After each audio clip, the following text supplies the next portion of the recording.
புதுச்சேரியில் பேரிடர் காலங்களில் மேற்கொள்ளப்படும் நடவடிக்கைகள் குறித்து துறை அதிகாரிகளுடன் துணைநிலை ஆளுநர் கிரண்பேடி ஆலோசனை நடத்தினார். ஆளுநர் மாளிகையில் நடந்த இந்த ஆலோசனையில் காவல்துறை, தீயணைப்புத்துறை உள்ளிட்ட பல்வேறு துறைகளைச் சேர்ந்த அதிகாரிகள் பங்கேற்றனர். பேரிடர் காலங்களில் மேற்கொள்ளப்பட்டுள்ள நடவடிக்கைகளும் அதனை மேம்படுத்தும் விதங்கள் குறித்தும் இக்கூட்டத்தில் ஆலோசிக்கப்பட்டது. அண்மையில் பெய்த மழையிலும் தானே புயலின் போது புதுச்சேரி அதிக அளவு பாதிக்கப்பட்டது குறித்து கிரண்பேடி கேட்டறிந்தார். மேலும் பேரிடர் காலங்களில் மேற்கொள்ள வேண்டிய நடவடிக்கைகள் குறித்தும் அவர் அதிகாரிகளுக்கு ஆலோசனை வழங்கினார்.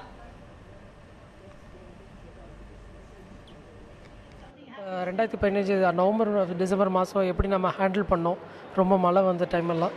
அதே மாதிரி முன்னே நமக்கு 2012 தானே சைக்ளோனு இதெல்லாம் எப்படி ஹேண்டில் பண்ணோன்னு எல்லாம் சொன்னோம். ஸோ எங்களோட இன்புட்ஸ் கேட்டு ஷி ஹேட் ஓவரால் அனாலிசிஸ் பண்ணிவிட்டு எங்கெங்கெல்லாம் கொஞ்சம் நாங்களாம் வீக்காக இருக்கும்னு சொல்லிட்டு she made points. Mock drill பண்ணோம் அப்படி சொல்லிட்டு ஒரு டேட்டை ஃபிக்ஸ் பண்ணி என்றைக்கு அந்த மாதிரி இதுக்கான மாக் ட்ரில் பண்ண போகிறோம் அப்படிங்கிறதையும் தெரிவிச்சிருக்காங்க. ஸோ எந்த ஒரு டிசாஸ்டர் இருந்தாலும், இயற்கையாக இருந்தாலும் சரி, மேன்மேட் டிசாஸ்டராக இருந்தாலும் சரி, அதை எப்படி உடனடியாக சந்திக்கிறது தயாராக இருக்குமா அப்படிங்கிறத பற்றி தான் இந்த மீட்டிங் ரொம்ப யூஸ்ஃபுல்லாக இருந்துச்சு.